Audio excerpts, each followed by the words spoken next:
গল্পকথন by Kallol চ্যানেলে আপনারা শুনছেন হুমায়ুন আহমেদের লেখা রুমালি। আজ দ্বাদশ পর্ব। আমি মেকআপ নিচ্ছি। সুবীরদার যন্ত্রের মতো হাত চালিয়ে যাচ্ছেন। তার মধ্যে চাপা টেনশন। আগের মেকআপের সঙ্গে আজকের মেকআপের মিল থাকতে হবে। মেকআপ কন্টিনিউটি অনেক বড় ব্যাপার। মাওলানা সাহেব আমার সামনে এসে দাঁড়ালেন। আগ্রহ নিয়ে তিনি দৃশ্যটা দেখছেন। মেকআপ নেবার সময় অন্য কেউ দাঁড়িয়ে থাকলে খুব অস্বস্তি লাগে। এখন অবশ্য লাগছে না। মাওলানা সাহেবের বিস্ময় দেখতে ভালো লাগছে। যে কোনো মানুষের বিস্ময় ও আনন্দ দেখতে ভালো লাগে। আমি মাওলানা সাহেবের সঙ্গে টুকটাক গল্পও করছি। মা জ্বরে প্রায় অচেতন হয়ে আছেন। তার কথা এখন আর সেভাবে মনে পড়ছে না। মেকআপম্যান সুবীরদা ক্রমেই আমাকে দিলু বানিয়ে দিচ্ছেন। আমি যতই দিলু হচ্ছি ততই চারপাশের জগৎ থেকে আলাদা হয়ে যাচ্ছি। পুরোপুরি যখন দিলু হয়ে যাব তখন আর রুমালির জগৎ নিয়ে ভাবব না। আমার জগৎটা চলবে দিলুর মতো। দিলু খুব হাসি খুশি। সে সবার সঙ্গে কথা বলে, অকারণে কথা বলে। মাওলানা সাহেব, জি আম্মাজি, আপনি দেখি মেকআপ দেওয়ার সব কৌশল শিখে ফেলছেন। মাওলানা সাহেব হাসলেন। তার হাসি সুন্দর। হাসির মধ্যে শিশু শিশু ভাব আছে। দিলুর সঙ্গে খুব সূক্ষ্মভাবে তার কিছু মিল আছে। তার কৌতূহল বেশি। তিনি কথা বলতে পছন্দ করেন।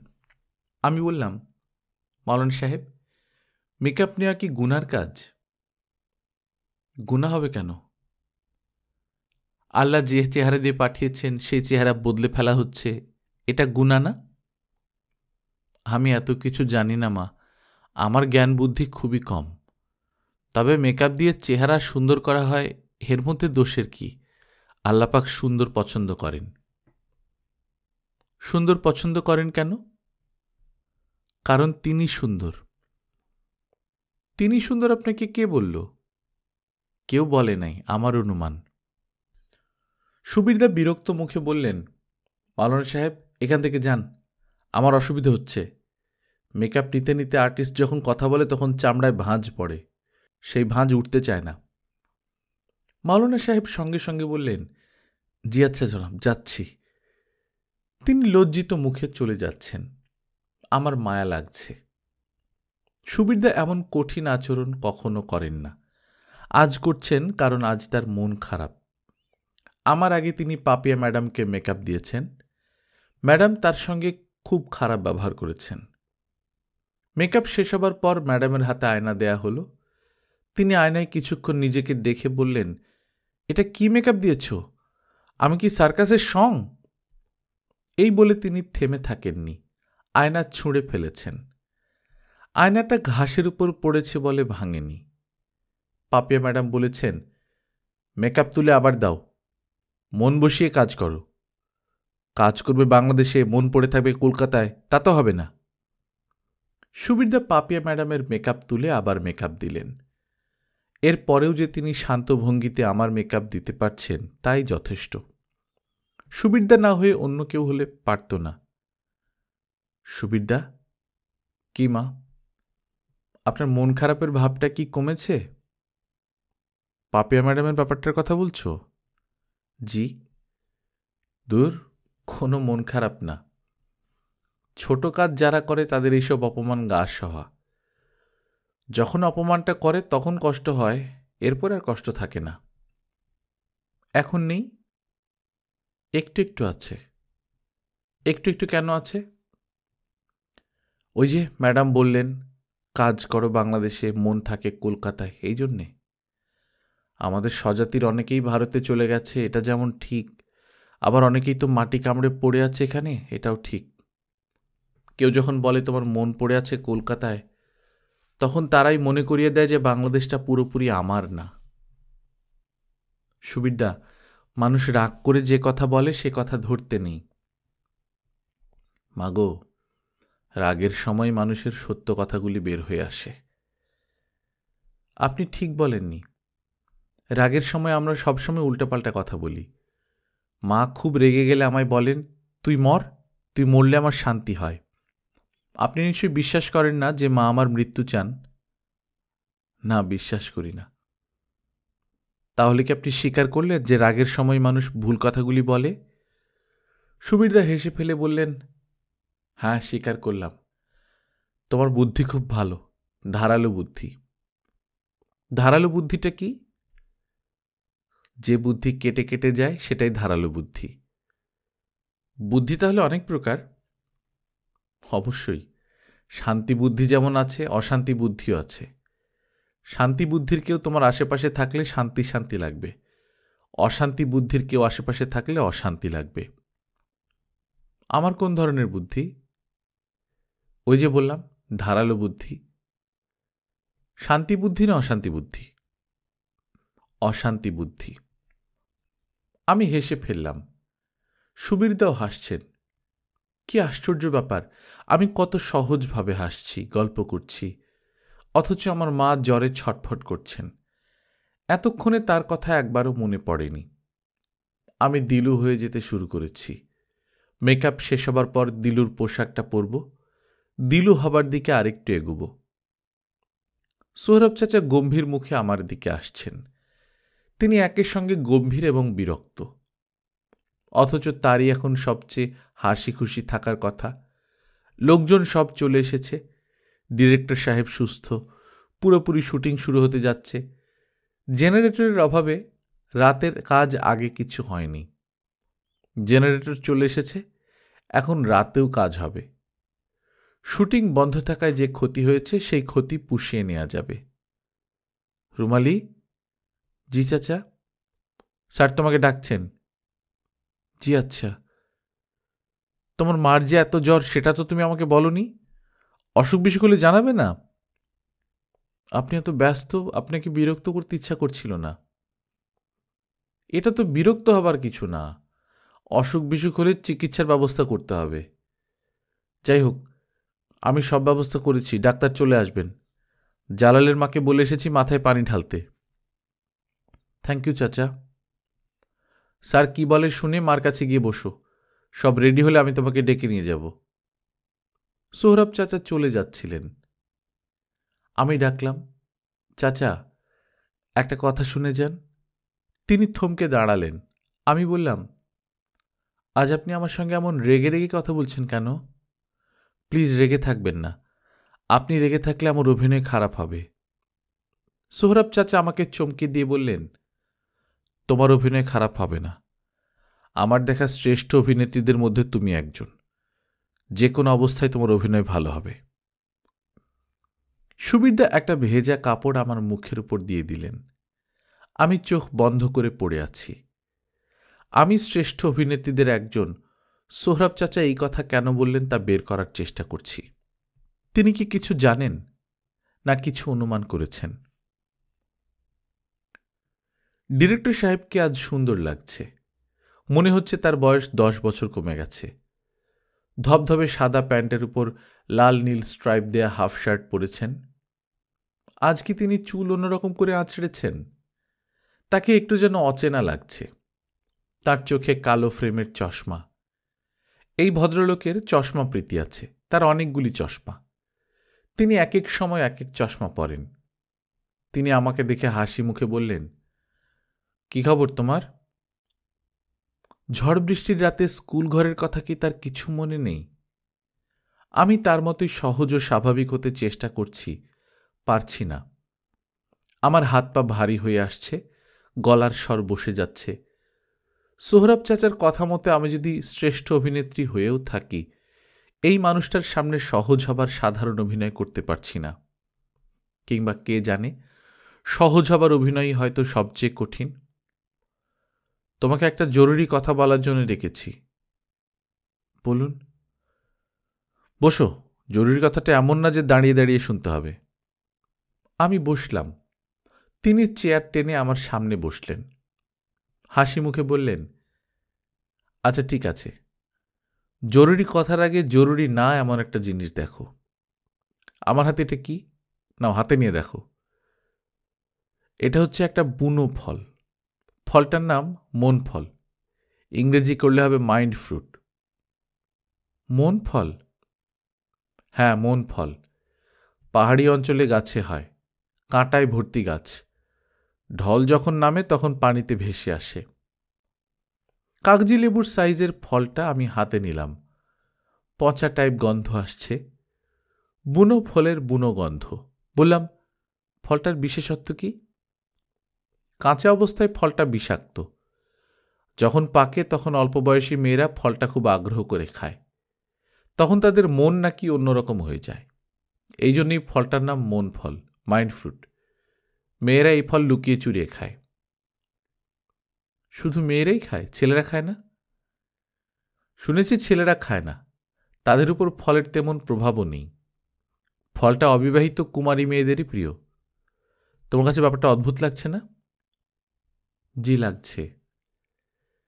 আমার ধারণা এই ফলে কোনো হেলুসিনেটিং ড্রাগ ট্রাগ আছে, মাইন্ড অল্টারিং ড্রাগ। ধূতটায় যেমন আছে তেমন।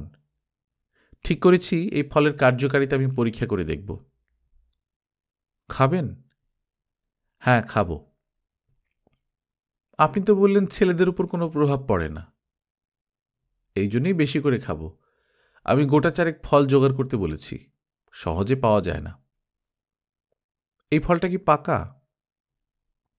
বাইরের খোসা সবুজ হলেও ফলটা নাকি পাকা। আপনার খেয়ে দরকার নেই, আমাকে দিন, আমি খেয়ে কি হয় আপনাকে বলবো। আরে না, তুমি কি খাবে? আমি আগে পরীক্ষা করে নিই, ইন্টারেস্টিং কিছু পেলে তখন তোমাকে বলবো। এইসব পরীক্ষা মাঝে মাঝে খুব ফ্যাটালও হয়। সিদ্ধির শরবত খেয়ে একবার প্রায় মরতে বসেছিলাম। গল্পটা শুনবে?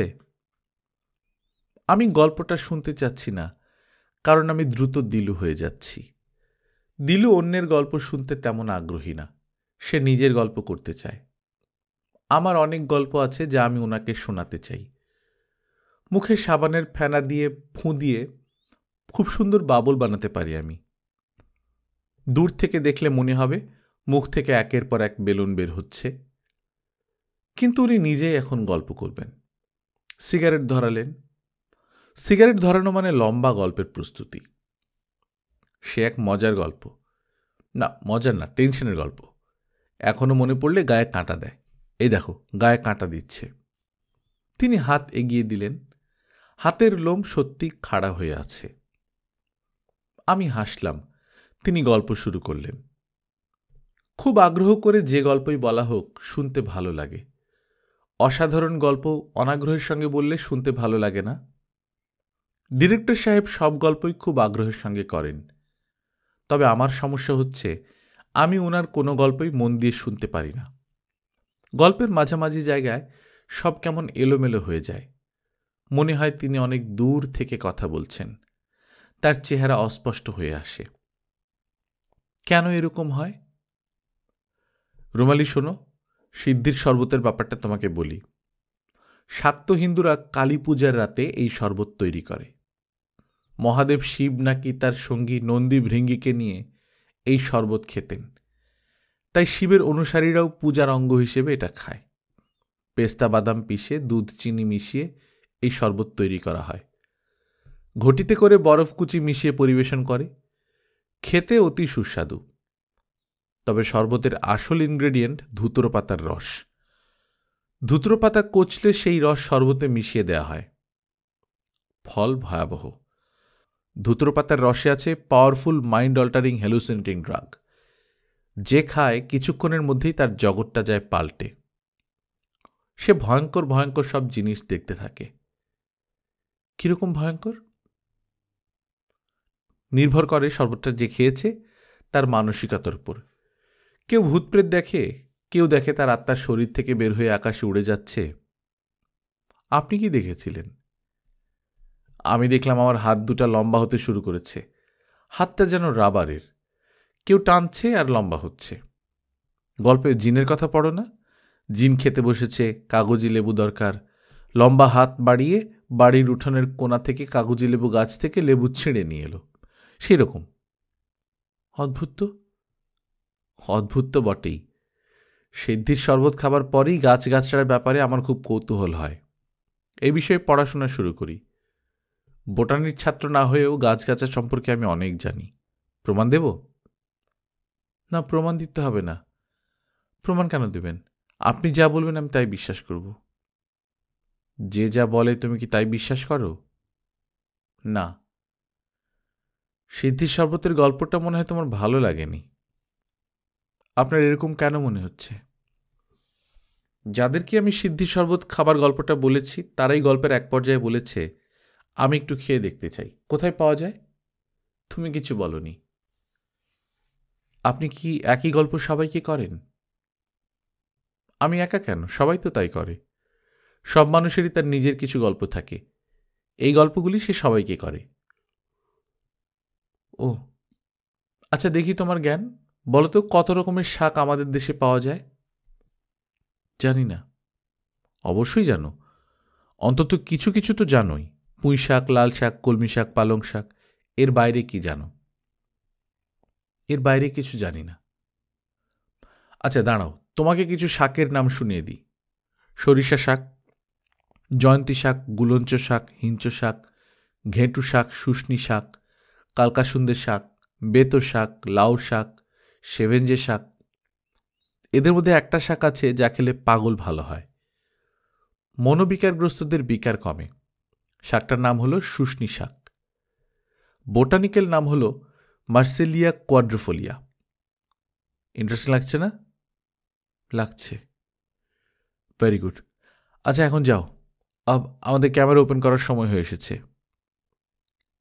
আপনি কি জরুরি যেন কথা বলবেন বলছিলেন? জরুরি? ও হ্যাঁ, জরুরি কথা। আচ্ছা এখন থাক, পরে বলবো। অনেক অপ্রয়োজনীয় কথার মাঝখানে হঠাৎ একটা প্রয়োজনীয় কথা শুনতেও ভালো লাগে না, বলতেও ভালো লাগে না। আমি হঠাৎ লক্ষ্য করলাম তিনি খুব অস্বস্তি বোধ করছেন। অস্বস্তি না, অস্থিরতা। মনে হচ্ছে তিনি কিছুতেই মন বসাতে পারছেন না। চেয়ারে বসেছিলেন, চেয়ার থেকে উঠে দাঁড়ালেন, আবার বসলেন।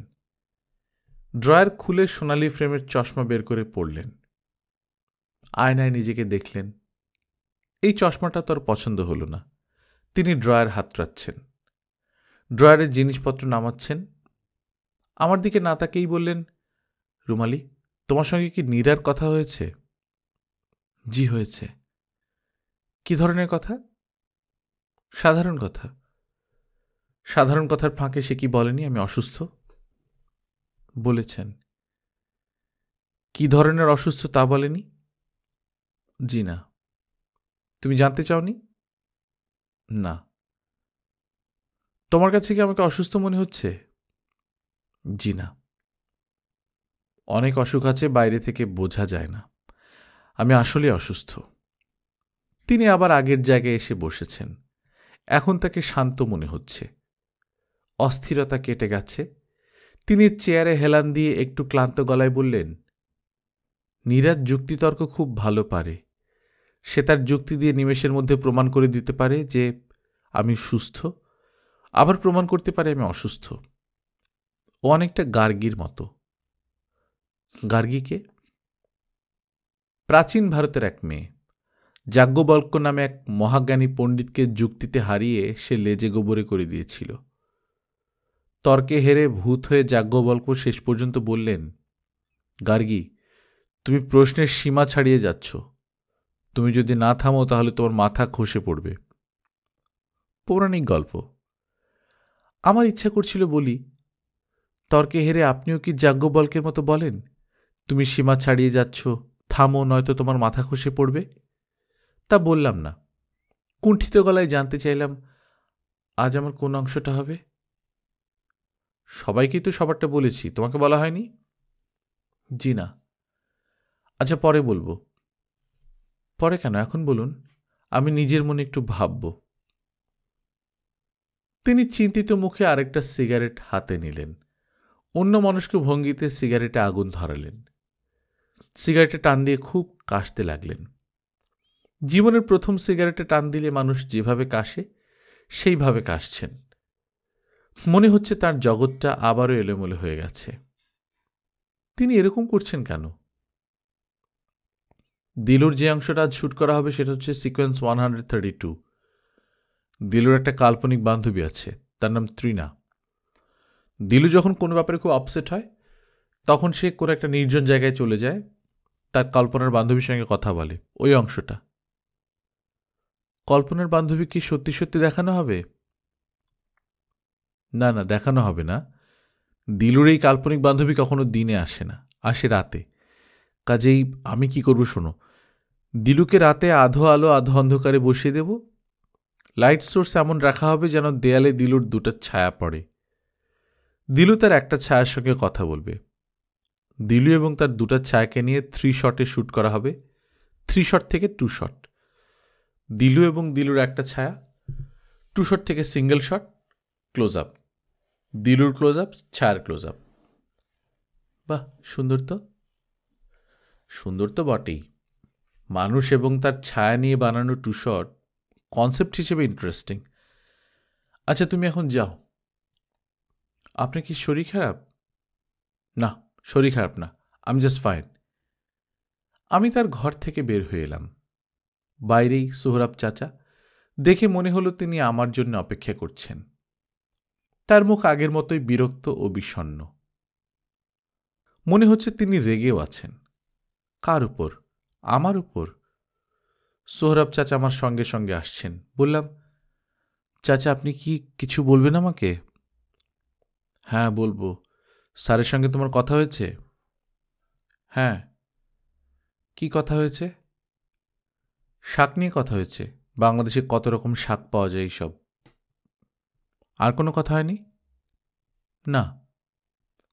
শাক সবজির বাইরে কোনো কথা হয়নি? জি না, কি কথা হবে? সৌরভ চাচা জবাব দিলেন না। তিনি হন হন করে উল্টো দিকে যাচ্ছেন, খুব সম্ভব ডিরেক্টর সাহেবের ঘরের দিকে।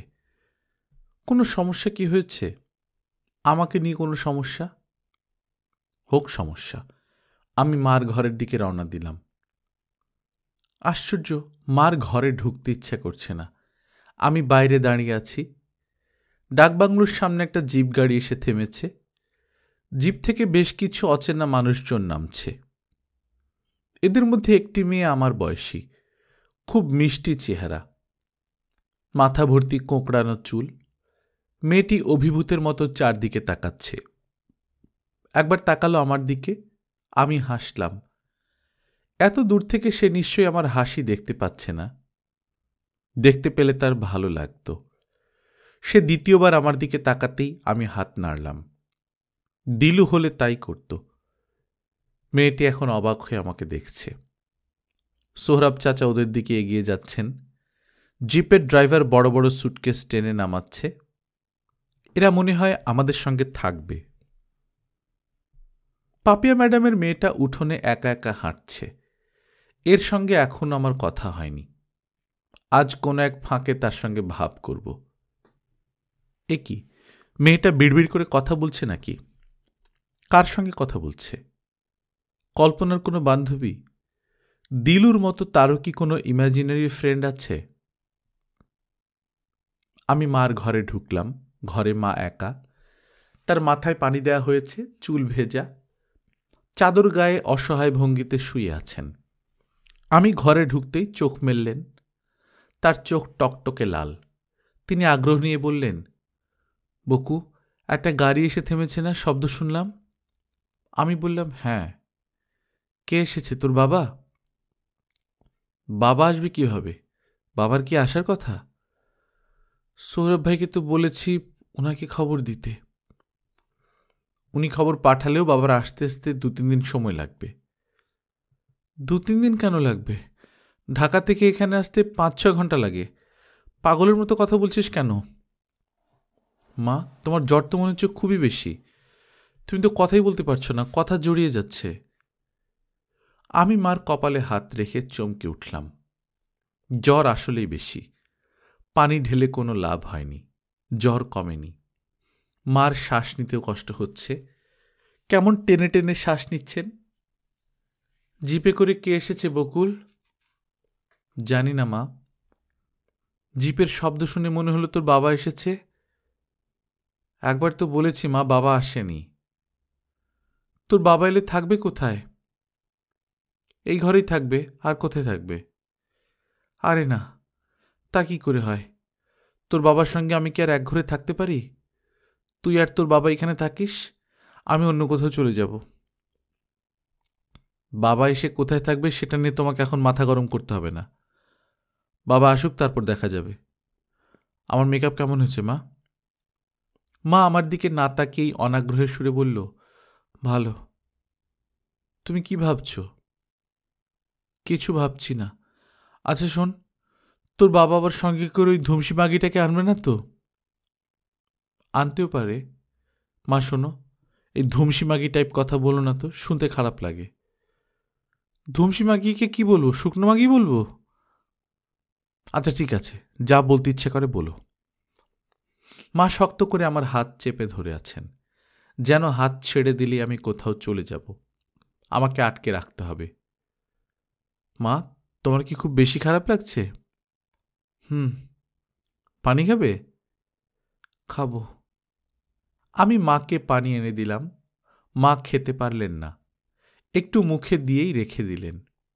কাঁপা কাঁপা গলায় বললেন, পানিটা ভয়ঙ্কর তিতা লাগছে বকু। পানি তিতা লাগা খুব অলক্ষণ। মৃত্যুর আগে আগে আল্লাপাক পানি থেকে স্বাদ উঠিয়ে নেন। কত অদ্ভুত কুসংস্কারের মধ্যে যে তুমি বাস করো না মা। রাগ লাগে।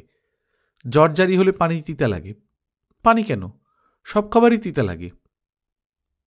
এই তিতা সেই তিতা না রে মা, অন্যরকম তিতা।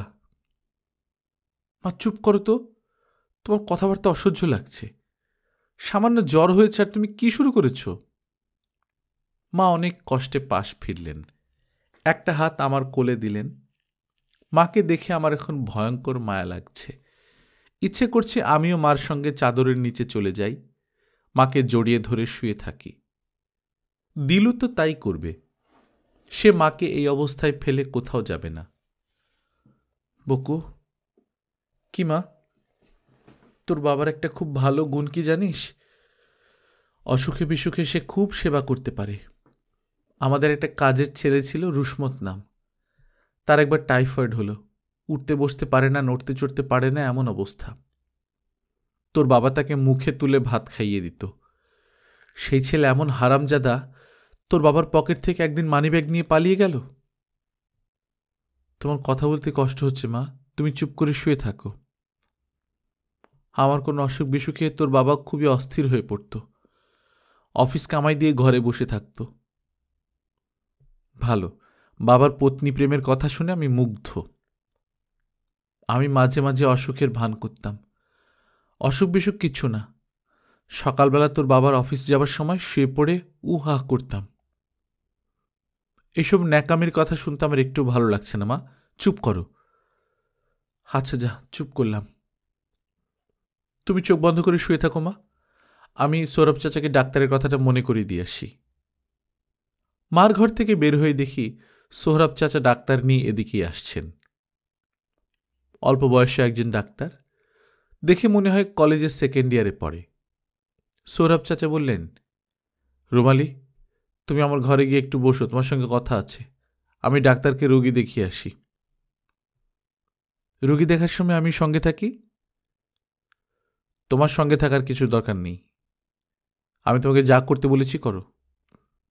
আমি সৌরভ চাচার ঘরের দিকে রওনা হলাম। চারদিক কেমন ফাঁকা ফাঁকা লাগছে, মনে হচ্ছে ক্যাম্প খালি, কেউ নেই। একজন লাইট বয় ইলেকট্রিক তার নিয়ে কি যেন করছে।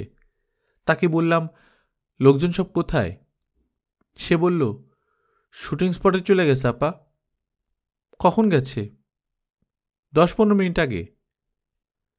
আমাকে ফেলে রেখে সবাই চলে গেল কেন? আমি কিছুই বুঝতে পারছি না। সৌরভ চাচা গম্ভীর ভঙ্গিতে চৌকির উপর বসে আছেন, আমি তার সামনের চেয়ারে বসে আছি। সৌরভ চাচার হাতে মগ ভর্তি চা। তিনি ঘন ঘন চায়ের মগে চুমুক দিচ্ছেন। চা তার অপছন্দের পানীয় বলে জানতাম, আজ দেখি তিনি আগ্রহ করেই খাচ্ছেন। আমি বললাম, ডাক্তার কি বলেছে চাচা? বলেছে প্রেশার খুব হাই, জ্বর কমার ওষুধ দিয়েছে, আশঙ্কা করছে নিউমোনিয়া। এরা নতুন ডাক্তার, কেঁচো দেখলে ভাবে সাপ। আমার ধারণা সন্ধ্যার মধ্যেই জ্বর কমবে। তুমি থাকো তোমার মার পাশে, তার সেবা যত্ন করো। রোগের আসল চিকিৎসা সেবা যত্ন, ওষুধ রোগের কোনো চিকিৎসা না। আমি থাকবো কি করে, আজ তো আমার শুটিং আছে। সোহরাব চাচা কথা না বলে চায়ের কাপে ঘন ঘন কয়েকবার চুমুক দিলেন। কেশে গলা পরিষ্কার করে হুট করে বললেন, বকুল শোনো, আসল ব্যাপারটা তোমাকে বলি। তোমাকে ছবি থেকে বাদ দেয়া হয়েছে। আমার উচিত ছিল প্রচণ্ড ধাক্কা খাওয়া, কেন যেন ধাক্কা খেলাম না। হয়তো আমার অবচেতন মন ব্যাপারটা আগেই বুঝে ফেলেছিল, কিংবা আমি হয়তো অসাধারণ অভিনেত্রী, বড় বিপর্যয়েও শান্ত থাকার অভিনয় করছি। আমি শান্ত গলায় বললাম, আমাকে বাদ দেয়া হয়েছে? হ্যাঁ। যেসব অংশ শ্যুট করা হয়েছে সেগুলো কি হবে? রিশুট হবে। নতুন যে মেয়েটা এসেছে সেই আমার অংশ করবে? হ্যাঁ। নাম কি মেয়েটার?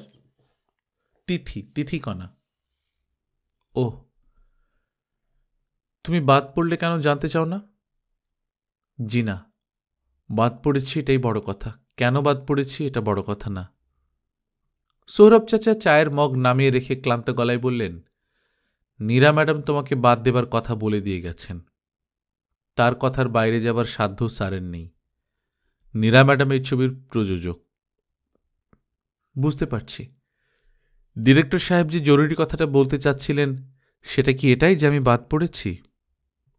হ্যাঁ, স্যার বলতে পারেননি বলে আমাকে বলতে হলো। আমরা কি এখন ঢাকায় চলে যাব? তোমার মার শরীরটা একটু ভালো হোক, তারপর যাবে। আমি গাড়ি দিয়ে দেব। গাড়ি লাগবে না, বাসে তুলে দিলেই আমরা চলে যেতে পারব।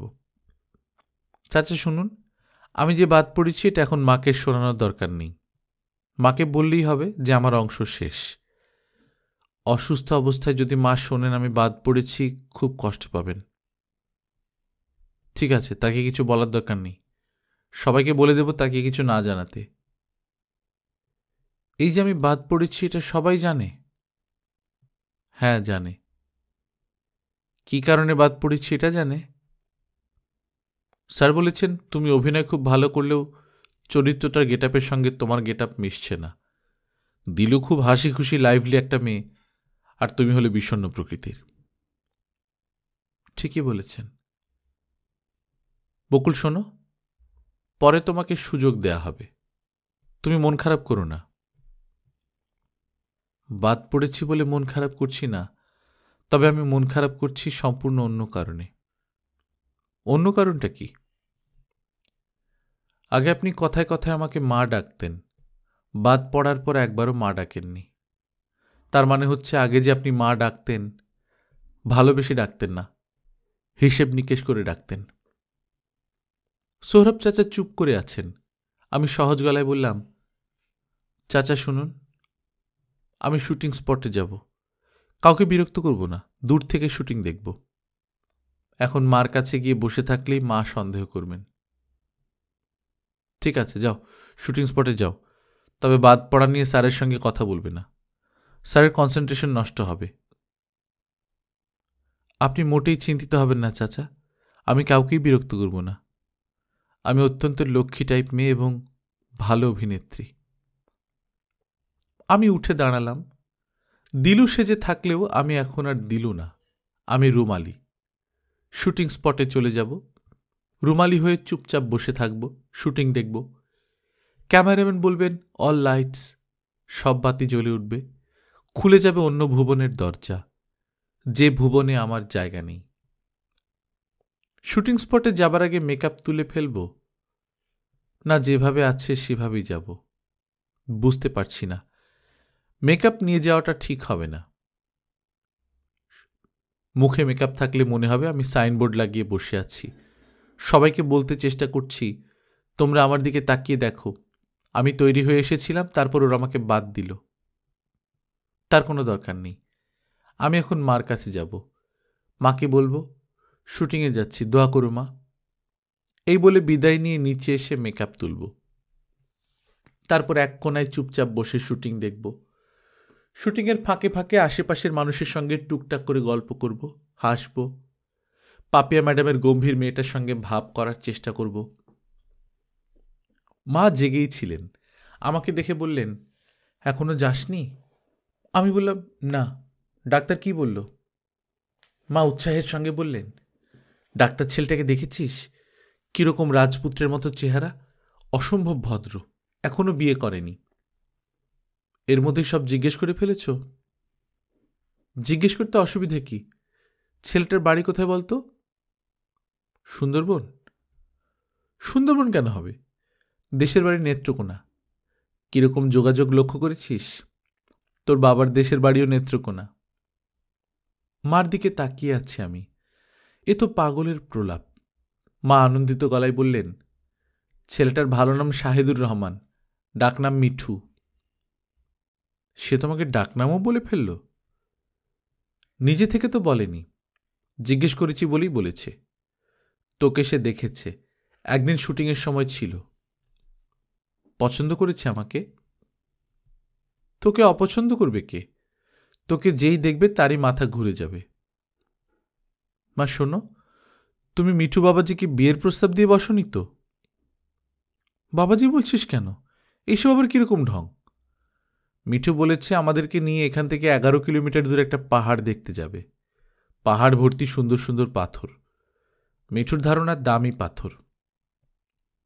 মা, তোমার বকবকানি অসহ্য লাগছে। আমি শুটিংয়ে গেলাম, তুমি শুয়ে শুয়ে ওই ডাক্তার ছেলেকে বড়শি দিয়ে খেলিয়ে ডাঙায় তোলার নানা ফন্দি ফিকির বের করার চেষ্টা করতে থাকো। ঘর থেকে বের হয়েই আকাশের দিকে তাকালাম। আকাশে মেঘ জমছে। বৃষ্টি হলে শুটিং বন্ধ হয়ে যাবে। আমি মনে মনে প্রার্থনা করলাম বৃষ্টি যেন না হয়। চারদিকে যেন ঝলমল করে সূর্যের আলো। শুটিং যেন ঠিক মতো হয়। মঈন নামের মানুষটা যেন তার কাজ সুন্দর মতো গুছিয়ে শেষ করতে পারেন। সেলিম ভাইয়ের একটা দৃশ্য দিয়ে শুটিং শুরু হবে। গাছের নিচে বসে তিনি ক্যামেরার লেন্স পরিষ্কার করবেন। গ্রামের একটা ছেলে কৌতূহলী হয়ে দৃশ্যটা দেখবে। ছেলেটির দিকে না তাকিয়ে তিনি বলবেন, ছবি তুলবি? ছেলেটা না সূচক মাথা নাড়বে। তখন দূর থেকে দিলুর গলা শোনা যাবে। দিলু চেঁচিয়ে বলবে, আমার একটা ছবি তুলে দিন, আমার ছবি। সেলিম ভাই দিলুর দিকে তাকিয়ে হাসবেন। দিলু এসে দাঁড়াবে, তার ছবি তোলা হবে। তখন দিলু বলবে, এখনই পিচ্চিটার পাশে একটা ছবি তুলব। বলেই সে ছেলেটার সঙ্গে দাঁড়িয়ে ছবি তুলবে। তারপর তার স্বভাবসুলভ ভঙ্গিতে ছুটে যাবে পুকুর ঘাটের দিকে। পুকুরের বাঁধানো ঘাটে তখন জামিল বসে আছেন, তার হাতে একটা বই, পেঙ্গুইন পেপার ব্যাগ। দিলু এসে জামিলের পাশে বসবে এবং বলবে, জামিল ভাই, আমি আপনার সঙ্গে একটা ছবি তুলব। সেলিম ভাই ছবি তুলে দেবেন। জামিল বলবেন, যা ভাগ। দিলু আহত চোখে তাকিয়ে থাকবে জামিলের দিকে। জামিল তার আহত অভিমানী দৃষ্টি বুঝতে পারবেন না, কারণ তিনি বই থেকে একবারও চোখ তোলেননি। জামিল তখন বলবেন, দিলু যা তো, কাউকে বল আমাকে যেন কড়া করে 1 কাপ চা দেয়, চিনি 1/2 চামচ। দিলু উঠে দাঁড়াবে, তারপর একটা কাণ্ড করবে। জামিলের হাত থেকে বইটা কেড়ে নিয়ে ছুঁড়ে মারবে পুকুরের দিকে। বই ছুঁড়ে ফেলেই দিলু ছুটে চলে যাচ্ছে। জামিল হতভম্ব। বইটা পুকুরের পানিতে ভাসছে। জামিল একবার তাকাচ্ছেন বইটার দিকে, একবার দিলুর দিকে। দিলুর ছুটে যাবার ব্যাপারটা সেলিমও দেখছেন। তিনি ক্যামেরা তুলে দিলুর ছুটে যাবার দৃশ্য নিয়ে নিলেন। শাটার টিপতেই ফ্রেমে বন্দী হল দিলু। সিকোয়েন্সের এখানেই সমাপ্তি। কাজ শুরু হচ্ছে না। তিথিকণার মেকআপ শেষ হয়নি। সে এসে পৌঁছয়নি। স্বল্পভুক সেলিম ভাই এসেছেন। তার গালটাল ভেঙে একাকার। শরীর মনে হয় পুরোপুরি সারেনি। কেমন উদ্ভ্রান্ত দৃষ্টি। আমার দিকে যতবার চোখ পড়ছে চোখ ঝট করে ফিরিয়ে নিচ্ছেন। কারণ বোঝা যাচ্ছে না। ডিরেক্টর সাহেব জাম গাছের নিচে বসে আছেন। তার পায়ের কাছে টুল, টুলে পা তোলা, বসার ভঙ্গি বেশ আয়েসি। সিগারেট টানছেন, সিগারেট টানতে টানতে গল্প করছেন। শ্রোতা মাওলানা সাহেব। মাওলানা গভীর আগ্রহে কথা শুনছেন। নিশ্চয়ই ধর্ম সংক্রান্ত কোনো কথা। সেলিম ভাই যে জায়গায় তার কাজ হবে ঠিক সেই জায়গাতেই বসা। তার পাশেই পিচ্চি ছেলেটা বসে আছে। ছেলেটাকে এখান থেকে নেওয়া হয়েছে, গারদের ছেলে। নাক চ্যাপটা বলে অন্যরকম সুন্দর। গায়ের রং ধবধবে সাদা। গারদের মধ্যে কালো কম। সেলিম ভাই ছেলেটির সঙ্গে কথা বলছেন। ছেলেটা কথা বলছে না, শুধু শুনে যাচ্ছে। তাদের কারো কথাই আমি শুনতে পাচ্ছি না। আমার কান খুব পরিষ্কার। অন্য সময় হলে আমি শুনতে পেতাম, আজ পাচ্ছি না। আজ আমার মনটা অন্যরকম হয়ে আছে। সেই অন্যরকমটা কি নিজেও বুঝতে পারছি না। গল্পকথন বাই কল্লোল চ্যানেলে আপনারা শুনছেন হুমায়ুন আহমেদের লেখা রুমালি, আজ দ্বাদশ পর্ব। আমরা নিয়মিত গল্প পাঠ করে শোনাচ্ছি। আপনারা যারা প্রথমবার মতো শুনছেন কাইন্ডলি সাবস্ক্রাইব করে নেবেন। গল্প পাঠ ভালো লাগলে বন্ধুদের সঙ্গে শেয়ার করবেন। নিজে ভালো থাকবেন, আশপাশের লোকজনকে ভালো রাখবেন। টাটা।